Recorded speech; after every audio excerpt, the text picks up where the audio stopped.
Selling a little or a lot?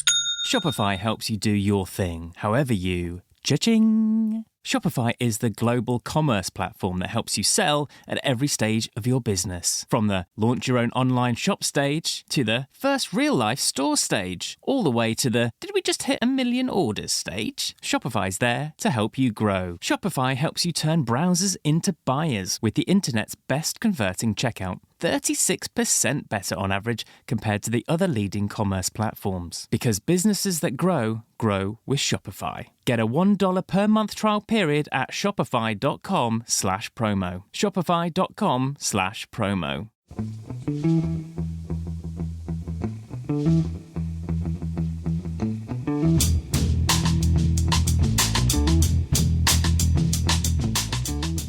Hello and welcome to The Price of Football, the show that looks at the money behind the beautiful game with me, Kevin Day, and Liverpool University's Kieran Maguire.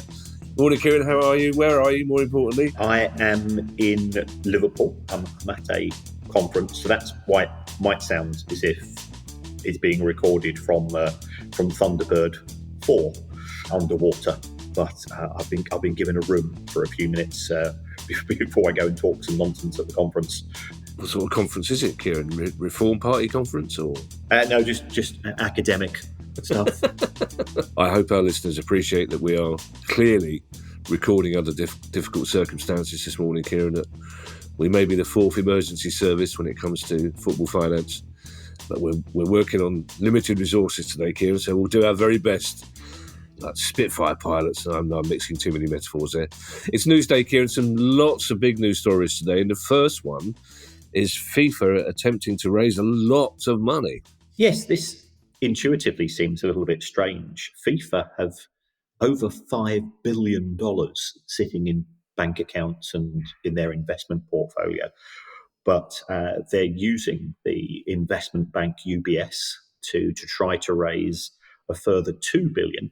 And by the sounds of it, they're looking for minority investors to get involved in FIFA Plus. Now, that's a relatively recent initiative, and I'm critical of FIFA, and I think we're both critical of FIFA, mainly to do with Gianni Infantino. But FIFA Plus, what it's trying to do is to give greater access to people to be able to watch football matches live. It is a streaming service. It is free to air and supported by adverts. So it looks as if FIFA want to expand this. I suspect this might indirectly be connected with the fact that they are struggling to find a broadcaster externally for the FIFA Club World Cup in 2025. And it looks as if they're targeting investors in particular in the United States and the Middle East. And I think there'll be a return on the investment, which won't necessarily be financial if the investment sources come from those particular geographical areas. We've seen the fact that the United States is having the World Cup again. FIFA is wanting to expand there. There's no doubt. We've got the FIFA World Cup taking place in 2034 in Saudi Arabia. So it will be interesting to see the terms. I think the pushback on then some of their recent initiatives, such as their own video game, where once again FIFA are asking for too much money, so Electronic Arts pulled out, and also what's looking like a slowly arriving iceberg in the form of the competition next year has meant that they've tried to go to other sources to raise some new cash. Is this UBS, Kieran, as in Union Bank Swiss? That's right. Yes. It's not the thing which you stick inside of your computer to attach your phone or your earphones. You're confusing me there. So UBS should have they've got some gold lying about down the back of the sofa. It's been there for a few decades. They should be able to help FIFA, shouldn't they? So it's not UBS lending them money. This is UBS helping them to raise money. No, it's very much a case of UBS being the facilitator as far as a potential deal is concerned. They will be pitching to investors effectively on behalf of FIFA with a view to persuading people to part with any spare funds that they have. And let's face it, the United States economy has done fantastically well in recent years. There's considerable wealth in the Middle East as well. So you put those two factors together, and there's a lot of there's a lot of spare cash swilling around in general when it comes to investments, and people are looking for opportunities. It's depressing in a way. You'd think that there'll be enough money internally within football, and if these investments come from third-party sources, then they'll be looking for something in return, and how that will develop over time, we'll have to wait and see.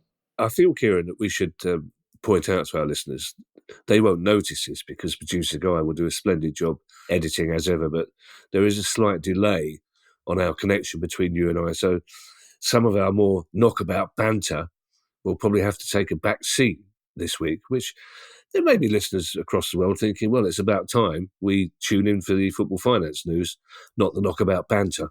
Yes, those who are expecting the Mike and Bernie Winters show will be disappointed. Now, Kieran, whether we call it FFP, as I still prefer to do so, or whether we call it PSR, as producer Guy points out, we should do so. There are some frantic player sales taking place before the end of June to make sure clubs could stay within it. It's like a windmill going off, Ralph. I thought some clubs were going to take off, Kieran. There's so much activity going on. Yes, we've had the mini transfer window within the main transfer window, in the sense that with so many clubs having a 30th of June year end, and by the looks of it, so many clubs potentially not being compliant with PSR at the end of May, the only opportunities available to them were to sell something. And the opportunities were either sell some real estate, i.e. properties, but you can't sell a property if it's mortgaged. You can't sell a property if you've already sold it, has been the case. So therefore, the next thing to do is to start to sell players. And that's why we've seen this, and I'll say this, a convenient, mutually beneficial arrangement between quite a few clubs as far as the Premier League is concerned. And it looks as if the sales here, and I've been very polite. So I don't want to be. I thought my previous description was more apt, but I don't think producer Guy approved. So if we take a look at the level of sales, there's been some really good work done here by Phil Buckingham at The Athletic on this. 2 years ago, if you think about the transfer window, it opens sort of mid-June. So there's not a lot of time to get business done. So 2 years ago, the total level of sales was around about £70 million between the middle of June and the 30th of June, because there was no pressure. What we've seen in the Premier League this time is that £70 million has become £323 million.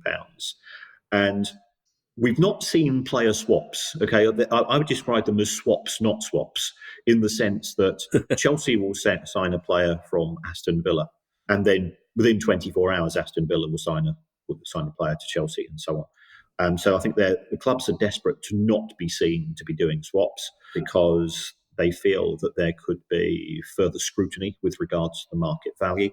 I think the other interesting thing to note with regards to these transfers is that the average age of a player who has been transferred in the market to date is 21. That's very young. And why is that? It's because many of these players are former academy players. We've spoken at this on many occasions before. That gives you a pure profit, because it costs you nothing to do the academy, unless perhaps there's a bit of compensation given through the elite player performance plan. But it does, I think, indicate a broader issue. And we're not a cynical show. We've always strived to not be a cynical show. But a cynic might say this is the commoditization of children. Effectively, what clubs have realised is that if they build up their academies, they've got more inventory to sell when these children become young men, and indeed young women as well. We've not seen it in the women's game yet, but it could arise. And they're being sold at the ages of 18, 19 and 20. They might not have a lot of say in the direction of travel as to where they end up. That's disappointing. But what will be the result of all this is that I think there were 6 clubs potentially. Certainly when I did the investigation on behalf of the broadcaster, they gave me the name of 6 clubs, and they were already on my amber watch list, and I've just sort of formally investigated a bit further. And I would imagine that they'll all now be compliant, with perhaps 1 or 2 exceptions when it comes to PSR calculations. And we won't find that out until 2025, because clubs don't have to submit their accounts to the Premier League itself until the 31st of December this year. We're not a cynical show, as you say, Kieran, but some of this smells fishier than Paul Whitehouse after a long day by the canal, to be perfectly honest. And you mentioned PSR there, Kieran. It's been a better fortnight for Everton fans, but PSR, Everton and the Premier League are still uncomfortable bedfellows just at the moment. That's right. When the Commission reached its verdict with regards to Everton's 22-23 submission of the accounts, which resulted in a point deduction, it did say that there was an outstanding issue, which will have to be dealt with. Now, there's been no evidence of any settlement between the Premier League and Everton. So is there going to be another commission held? Is there going to be charges levelled at the club? If you take a look at the small print of Everton's accounts, what they did in 22-23 is that they changed the way that they treat interest. And PSR is based on profit, and profit is all of your income, less all of your costs. And those costs include borrowing costs. Under the accounting rules in the UK, if you borrow money to fund a construction project, you can either say, we're just going to treat it as normal interest, just like you were on any regular borrowings, and just charge it as a cost. Or you do have the alternative of adding it to the value of the property. So what Everton did in their 2023 accounts is that they said, we're going to change to what we refer to as capitalisation. We're going to add the interest to the cost of the new Bramley-Moore Dock project. And we're going to backdate that policy as well, in effect. And that's going to effectively reduce losses by £25 million. The Commission, on behalf of the Premier League, has said, we're not so certain about that. My view as an outsider is sort of two things. First of all, it's perfectly within the rules. So if it's within the rules for Chelsea to go and sell properties to themselves to circumvent PSR, then why can't Everton do this? And secondly, my gut reaction is there is no sporting advantage of Everton borrowing money to build a new stadium and adding that cost to the cost of the stadium itself. You could argue with regards to other issues, if money goes into a transfer budget, if money goes into wages, then you can see the sporting advantage, and therefore there's a sporting sanction would be appropriate. Here, this is an infrastructure project, so surely it should be allowed, but it looks as if that view is not universally shared. And I think part of the problem is that there has been a breakdown in relationship between the Premier League and Everton, and I think there's a level of mutual suspicion and distrust. So we'll wait to see what happens. I would hope they've managed to settle this without having to go to another hearing. I've got no beef with the legal profession, but £30 million legal bill for the Premier League last year, plus whatever's being charged to the clubs themselves, it isn't necessarily money being well spent within the football industry. It's a very good result for the Netherlands national team yesterday, Kieran, in the Euros. But for fans of one club in the Netherlands, they may not have taken much notice because they've had a very close shave this week. Yes, this is Vitesse Arnhem. Vitesse Arnhem were subject to an 18-point penalty. We've just been talking about Everton, ironically, from KNVB, the Dutch Football Association. And the KNVB also were refusing to give Vitesse a licence for the 24-25 season. That was due to the fact that they didn't appear to have a bank account. They didn't appear to have any financial accounts either, all of which were pretty poor things. But there was an American investor called Coley Parry who'd lent the club €14 million. And we've said on many an occasion, there's a cause for concern when it comes to clubs being reliant on investors.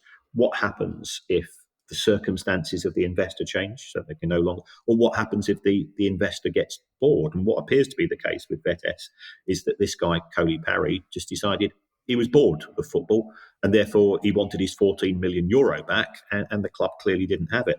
But fortunately, a rescuer came with 25 minutes to midnight. The KNVB had set a deadline at midnight on the 1st of July. and with a spectacularly Dutch name of Guus Frank. Apologies there for insulting our listeners in the Netherlands with my absolutely terrible pronunciation. I think he's a banker. He's owns a fund, that type of thing.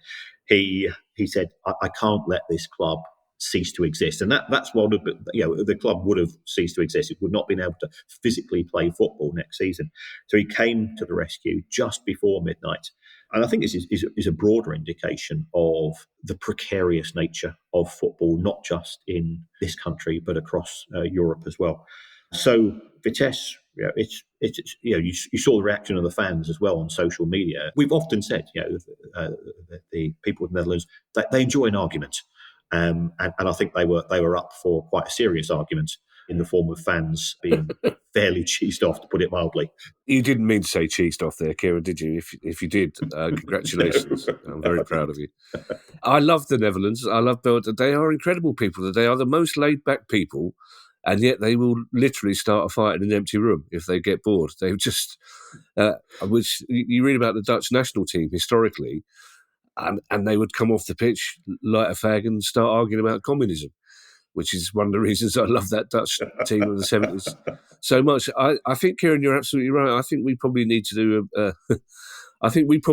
do sometime in autumn a special episode just looking at the state of football in Europe, because we all get bedazzled by the Milans, Madrids, Barcelonas of this world, without realising that there are so many clubs in Europe, in Eastern Europe as well, that have many of the problems that clubs in our pyramid have, if not worse. So I think that's certainly something we should be looking to explore. We've explored the price of football shirts in great depth in recent months and years, Kieran. But here's a Premier League club who are actually cutting the price of their shirt next season. Yes, this is Wolverhampton Wanderers. I think it's fair to say that the recent decision by Wolves to put up season ticket prices by 17% for adults and more than doubling for some kids groups, that resulted in a backlash. And there has been a partial climb down, from what I understand, as far as Wolves is concerned. Wolves were in a relationship with Castor. We've had Tom from Castor on the show with regards to their kit deal. Yeah. And they've now left that deal, and they've signed up with a new company called Sudo, which is a subsidiary. And I'm monitoring Companies House now for a series of companies, and it looks as if the aim has been to reduce the prices. So they're still high. They're £58 for what we refer to as a regular shirt, and £80 for the player version. I think that's the regular shirt was £60 last season, and the player version was £100. Yeah, and I think we've often argued that for gentlemen of a certain age to have a player fitted shirt, and we are talking about elite trim athletes, probably isn't a wise decision. And when you're playing walking football with your mates on a Tuesday evening, it's not going to suddenly turn you into Kenny Hibbett or Derek Dugan just because you've got a player version of said kit. But it's nice to be able to report a price reduction. So fair play to the people at Wolves for that. They say they've sort of streamlined the number of people involved in the deal. But I still feel that overall football merchandise prices are not justified in terms of what you're getting. I've got 2 England shirts. I've got an official one for which I paid £80. And as an experiment, I went to one of these websites and I got a snide version. It cost me £11. And I've got to be honest, I can't tell. When I put one on, I don't know which one I'm putting on, because the snide version, and we're not condoning it, but I did it as just to see, okay, are you being ripped off? It came with all the Nike swooshes. It even came with the Nike, the tags that you get in the back of the shirt, which you have to cut off. It was ridiculously similar. After sort of 3 or 4 occasions, I felt the cloth, and the fabric. Yeah, it's slightly thinner in the snide version, but you wouldn't be able to tell. Certainly wouldn't be able to tell in a pub or at a match. And there is talk of German trading standards officers, in theory, confiscating kit and arresting fans who are wearing snide kits. But how on earth they'll manage to spot them? And I wouldn't, personally, if I was a civil servant who was working for trading standards, I probably wouldn't be approaching a bunch of lads saying, "Would you mind if I test the thickness of your shirts to see if they're fraudulent or not?" Oh my God, that's the shortest of short straws, isn't it? Yes. Oh dear, Wolfgang, you welcome to the office. It's your first day. What we want you to do is go down to that bar. See those 20, see the 20 lads about to throw chairs through the window. Have a word with them about their shirt. I might buy one of those £11 England shirts, Kieran, just so I can symbolically tear it off in disgust in case we lose to Switzerland on Saturday. In case.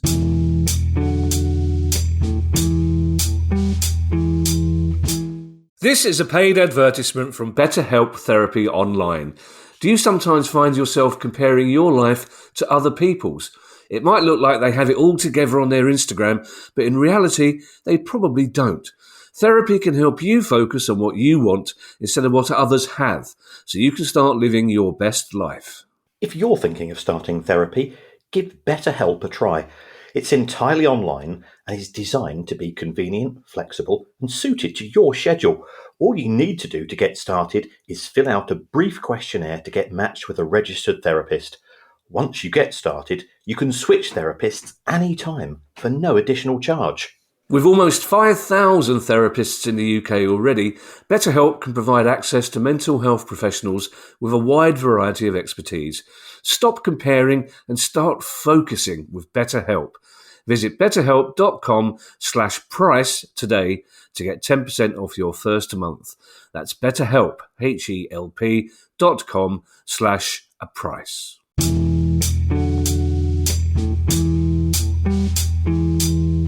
Two stories, Kieran, about sponsorship deals, shirt sponsorship deals, the second of which I am far more interested in than the first, but the first is Burnley. Yes, once again, what we are seeing is football clubs taking the largest check on offer.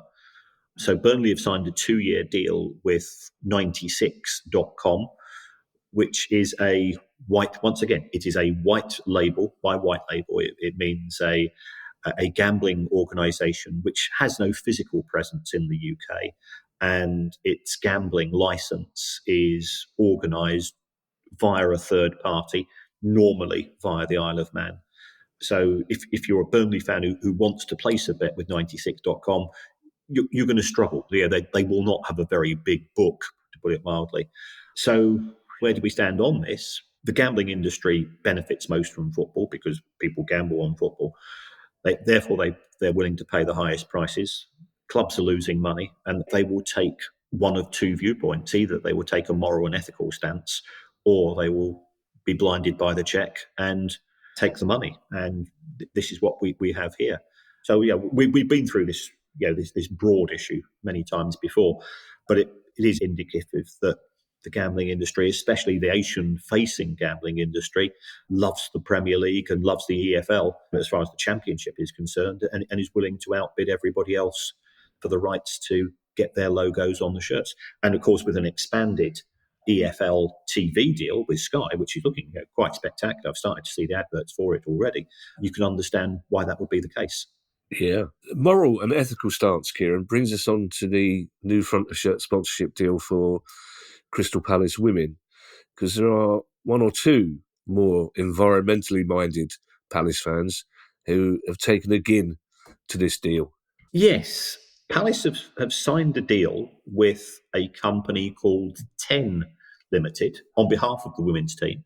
And I think this is a broader issue in the sense that the people that go to watch men's football and the people that goes to watch women's football are not necessarily the same. If you did a Venn diagram, I think the overlap would be there, but it would not be 100% by far. And 10 Limited is a company which is not involved in the gambling industry, unlike Palace's men's team. So I think you can applaud Palace for that. You know more about the background of this company than I do, but I think it's to do with an energy company which has upset some Palace fans. they're not involved in gambling, Kieran, but although there are more conspiracy theory Palace fans pointing out that 10 is an anagram of net, who are sponsoring the men's team. 10's role in life is to transport oil across the globe, Kieran, in various ways. They've got, I have to say, I got into trouble in my WhatsApp group yesterday because somebody published a list of all the various tankers that 10 have, and my response was, well, they sound cool. They sound like the sort of tanker you'd get in a Thunderbirds thing in the 60s. There's an ice tanker. I don't know if that's a tanker made of ice or a tanker in which you put your cold oil in. But their job is to transport oil across the world, Kieran, by various... they've got tankers, ships, planes and all sorts of things. So it's the world we live in, Kieran. But I think a lot of Palace fans expected a slightly more, shall we say, ethical company after the furore, after the men's shirt. Now, I can only assume that Mother Teresa's not with us any longer, but I can only assume that the kids' shirts would have been sponsored by her because they need something slightly angelic to placate annoyed. But I also very shady, not shady, but quite difficult to find out what this front of shirt sponsorship deal for the women is, Kieran, compared to the men's deal in terms of the numbers. Yeah, I think the club will be very protective of that. If they've got six figures, then that they'll have done well, in my view. There's not huge numbers available in the women's game, but we are starting to see those numbers increase. And I think the ability of the women's game to attract different sponsors is probably the way forwards. Ideally, it becomes more independent with Nuco and so on. Not all women are starting to see those numbers increase, Kieran, because it does seem in the past few weeks with the Manchester United news and now this, that it's been a kind of 2 steps forward, 1 step back for women's football recently, because what Blackburn have announced they're planning to pay their women's team is just ludicrous, Kieran. I think the issue in terms of Blackburn, it is a cause for concern. It looks as if the Venkeys are trying to scale back the level of support they have for all of the Blackburn teams. And Blackburn women's team lost £200,000 last year. So they're going to say, well, can we reduce that further?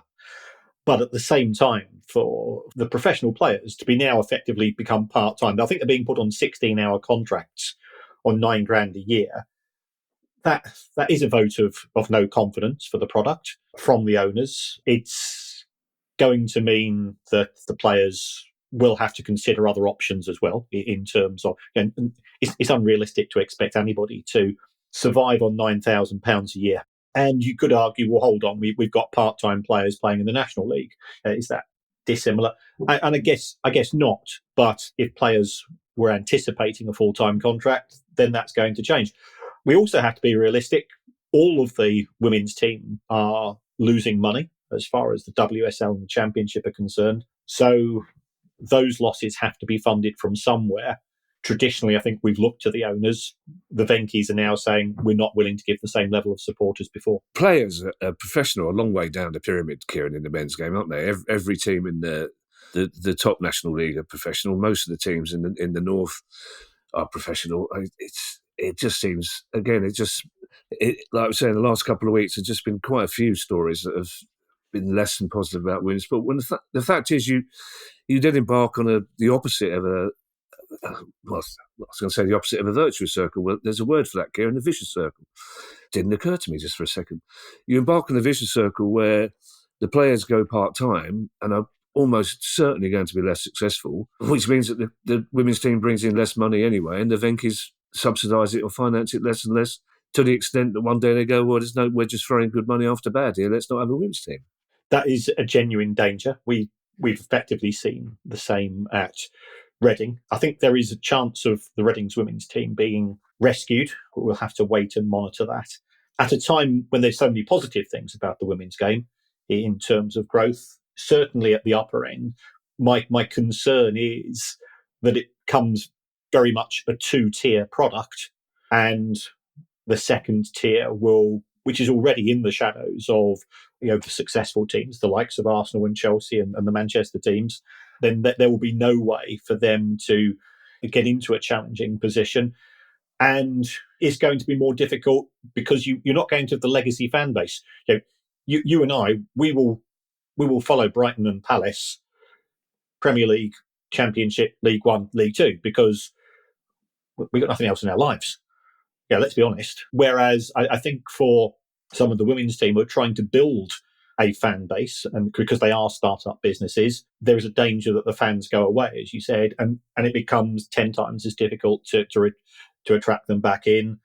And you start to see scores in the WSL, which are not having a go at Sheffield United here, but similar to what we were seeing with Sheffield United in the Premier League last season, when they're shipping 4, 5, 6 on a regular basis, and it's not good for the overall league itself. I suppose, like many male football fans, Kieran, I'm a bit of a hypocrite here because I love the Palace women's team and I want them to do really well in the WSL, and I'd be very upset if there is any issue with their funding from the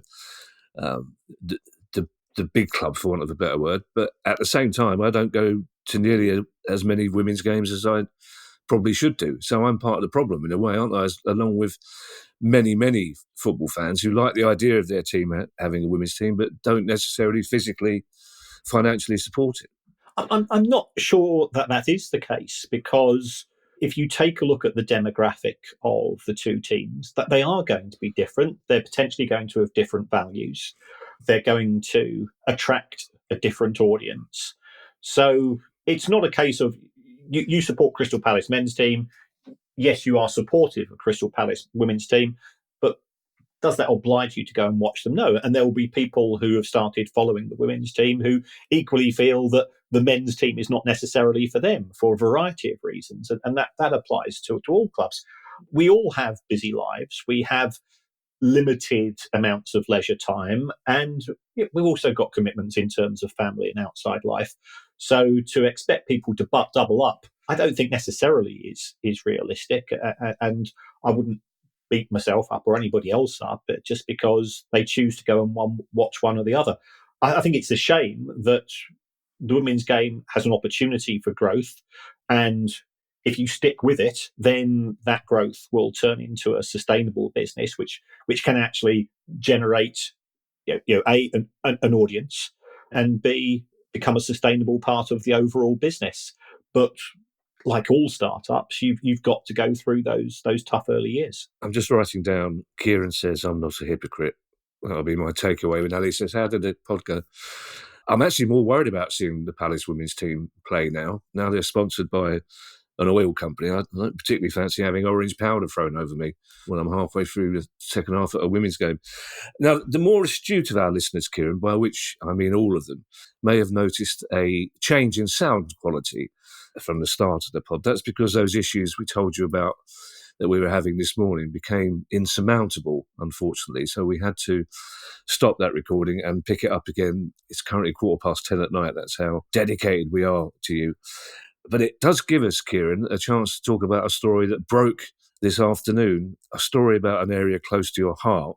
It's another bad PR story coming out of Man United, I think, Kieran, following the women's training ground being taken over. And in fact, bad PR story doesn't do it justice, Kieran, does it, to the people concerned? Because news that INEOS, Jim Ratcliffe's company, are planning to make 250 staff at Man United redundant. And before I ask you to elaborate on that, Kieran, can I just ask you, I thought, along with many other fans, Kieran, I'm fairly certain the deal was only for INEOS to run the football operation side of the company, and this seems very much not the football operation side. I think you've absolutely nailed it on the head here. I think we've got to look at the optics. The Glazers were unconditionally unpopular with the Manchester United fan base. If this decision had taken place 12 months ago, with the Glazers as solely in charge of the club, I'm pretty sure that the rank and file Manchester United fan base would have risen up and said, hold on, you're from Florida, you've got no concept of the impact that this will have on individuals and families in Manchester. But because Jim Ratcliffe and INEOS have come in, they've been broadly welcomed with open arms because they're not the Glazers.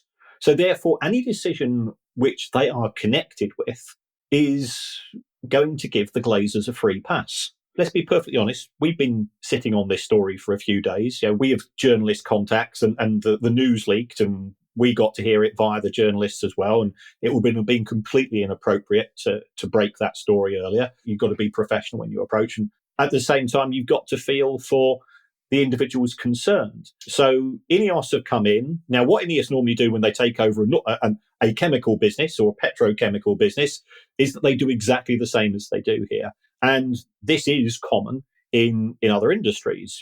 You look at the cost base, you try to find, for want of a better word, what they consider to be waste, what they consider to be people who are doing jobs which aren't necessarily productive, and you have a cost saving, i.e., you make people lose their jobs. I'm pissed off about it, I'll be honest, because I've lived in Whalley Range, I've lived in Withington in Manchester. I've got mates who I used to go down the pub with when I was younger who have worked at Old Trafford then, not necessarily working there now.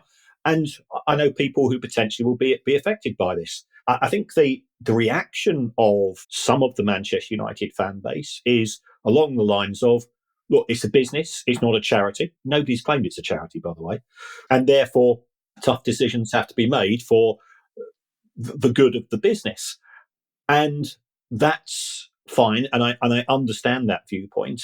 Manchester United wasn't losing huge amounts of money. It could be argued that Manchester United have spent money very unwisely historically on the playing side of things. And as a result of that, they've not generated the revenues that they could have done. And it looks like that, Sharon, who works in the ticket office, and Dave from accounts are going to be the fall guys for this.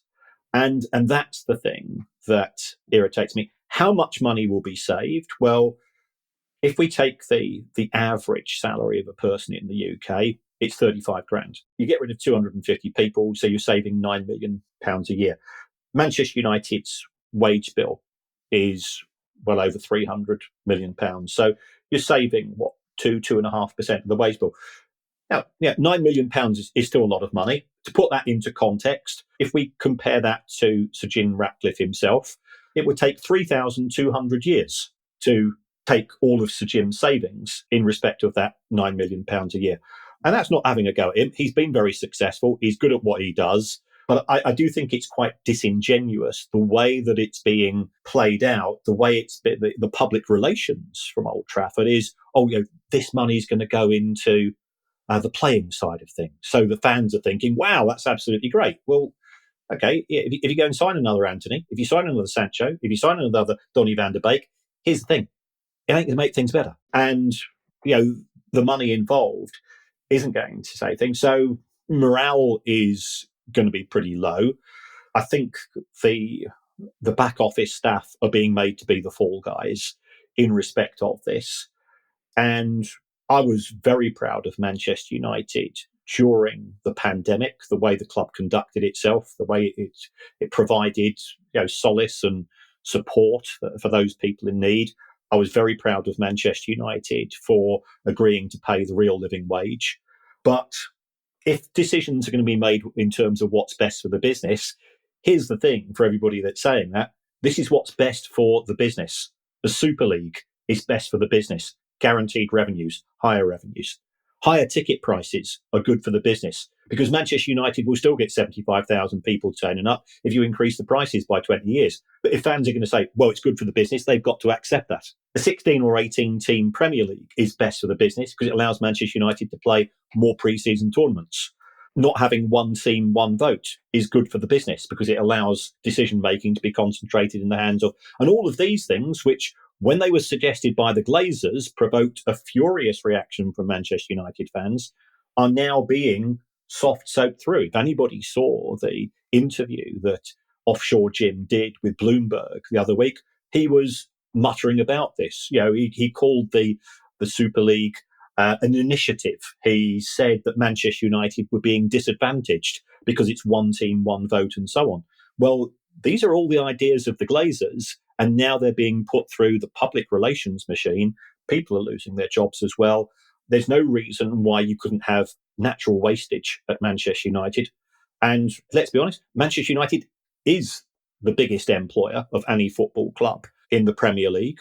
It's got 100 members of staff in the media department, for example. What's the reason for this?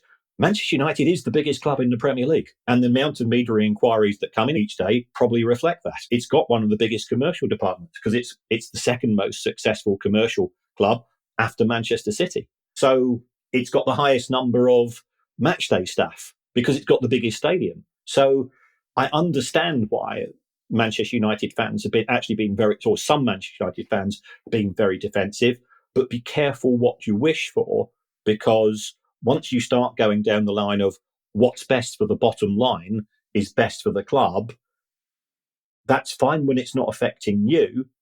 But when it affects your season ticket price, or the fact that you won't get a season ticket because it makes more money by selling tickets on an individual basis, when you find that, and we've already seen this from Manchester United's new front of shirt sponsors, they say, it would be absolutely great if Manchester United was to play a game or two in the United States. Then they can't complain. So you can't have it both ways. You can't say, well, yeah, I am sorry. Yeah, I don't want anybody to lose a job. And I'm pretty certain that is the case amongst all Manchester United fans. But it's business. Then if it's business and Manchester United is nothing more than a business, prepare for the coming storm. I understand tough decisions have to be made, Kieran. God knows I'm the last person to make any decision, tough or otherwise. But why do those tough decisions always seem to involve people at the lower end of the financial scale at the club rather than people at the upper end? Because now you've got 250 people losing their job, and 250 people are thrown into a job market that's already difficult enough in all parts of the country. Although having said that, you mentioned that new front of shirt deal, which is apparently worth $75 million, and the person who secured that deal with Snapdragon has apparently been asked to leave as well.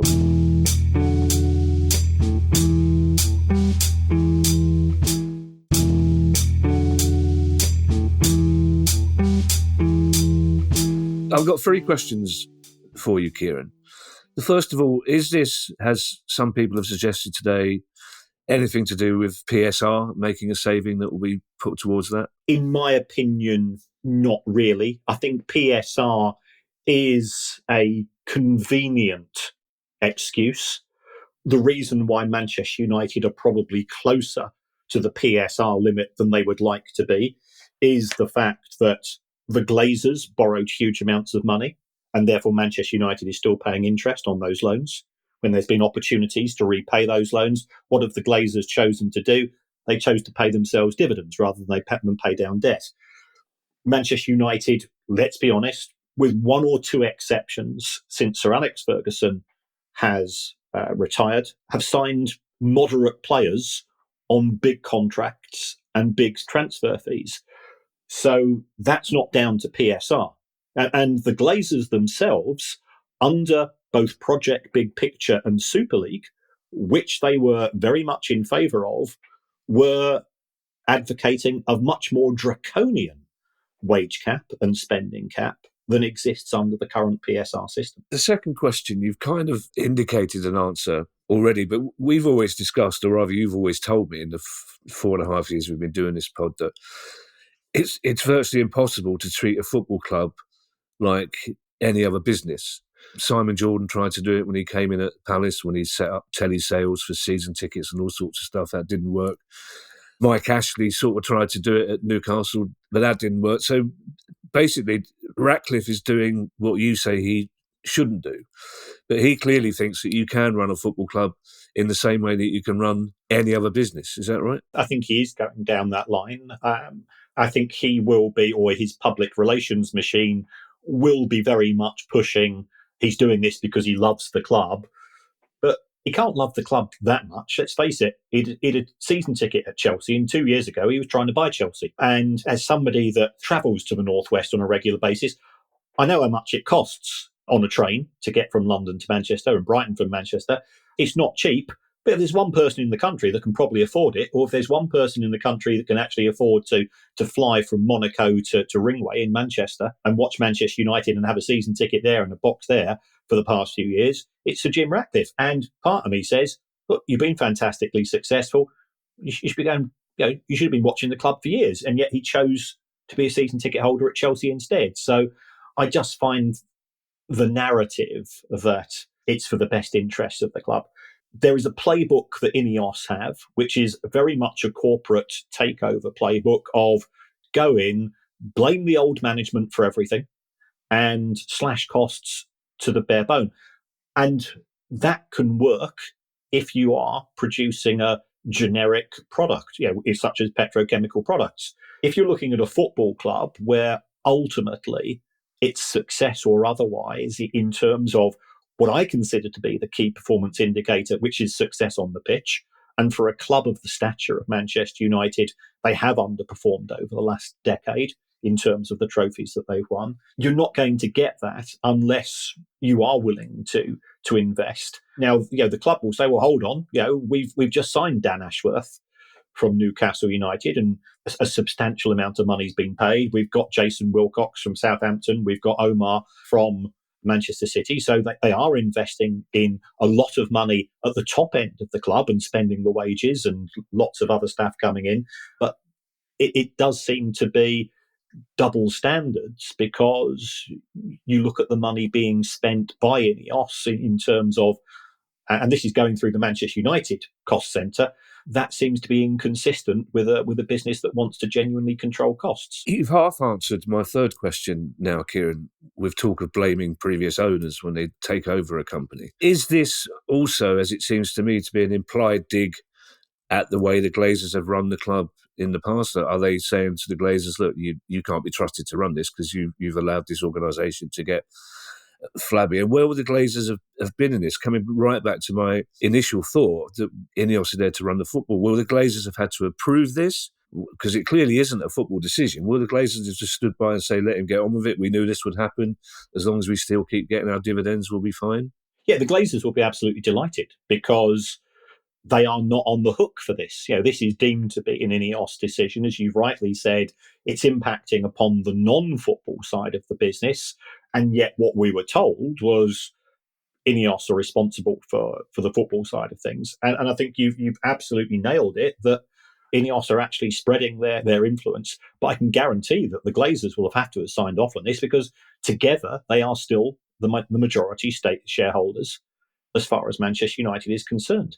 And looking at the social media response, people are criticising the Glazers for employing people in Manchester. And I think there's 1,001 things that you can criticise the Glazers for, but creating jobs in Manchester is a strange one and to beat them with. I also think that even if they decided to slim down the club, you could have done it on a much less aggressive measure, and through natural wastage, because 5 to 10% of people in all do move on from job to job on a regular basis. Then you could have probably achieved the same. If we take a look at when the Glazers did acquire Manchester United, and I went back into the accounts for 2005 and 2006, I'll be honest, they did exactly the same thing.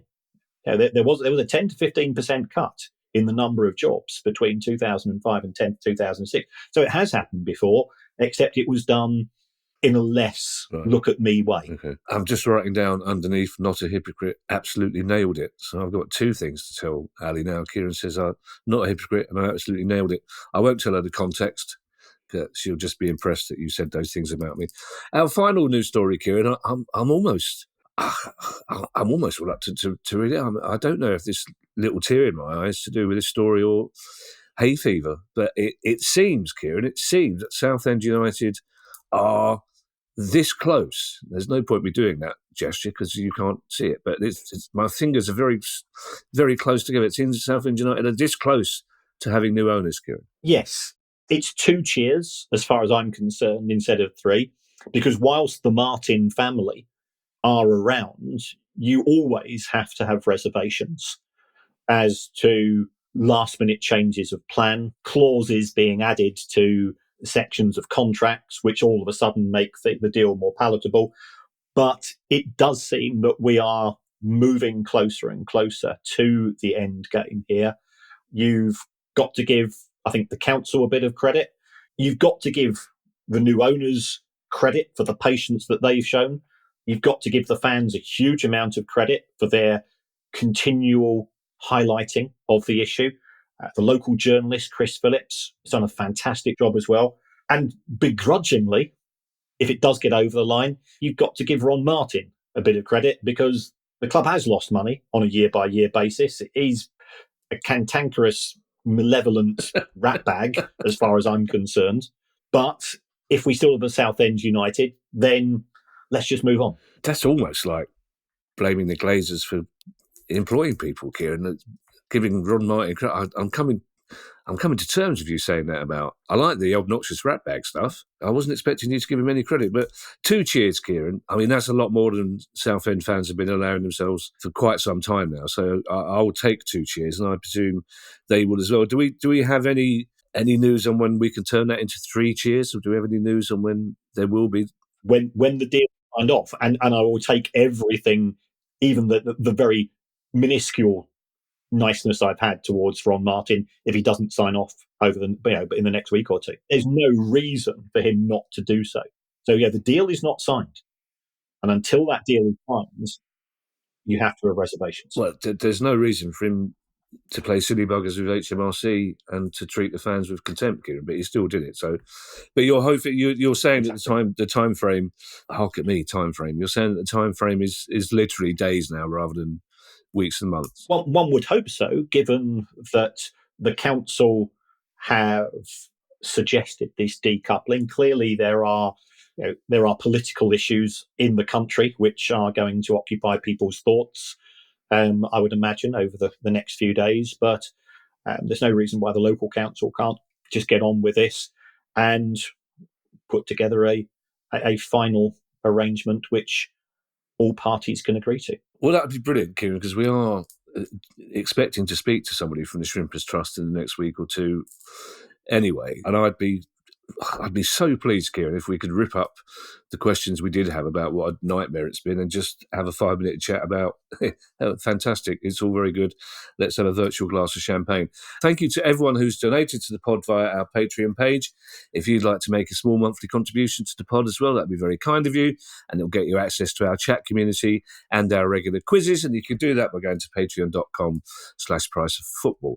If you have a question you'd like answered on the show, email us at questions@priceoffootball.com. Don't forget you can follow us on Twitter, X and YouTube, and if you'd like to buy our book, which is coming out in paperback soon, or a t-shirt, you can go to the same website, priceoffootball.com. We'll be back on Tuesday with our regular questions pod. We've got some crackers already, and one particularly imaginative way of getting around the profit and sustainability rules. I think our listeners are staying up later at night, Kieran, and having more to drink to come up with things that will bamboozle us. In the meantime, I shall hand you over to Mr. Kieran Maguire for his customary farewell. Well, it's very late on Wednesday night, so I'll keep this brief. Thank you for all the support and engagement. You can support the show in a variety of ways, one of which is to give us a review. And we've had a few new reviews recently. Doesn't matter what you say. So you can even say you would rather have the show presented by Rhubarb and Custard and narrated by Richard Bryars. Oh, I'm sure Rhubarb and Custard was responsible for many, many children having fit. And it was just, people can look it up. It's too late to go into the. I mean, that was.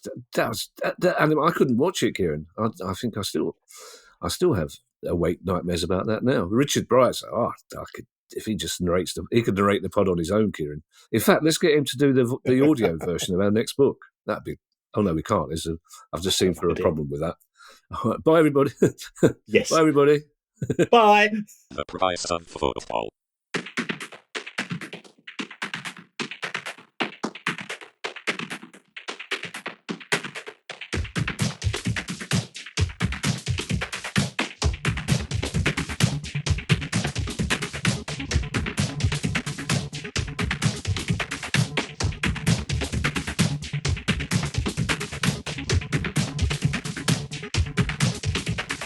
The price of football.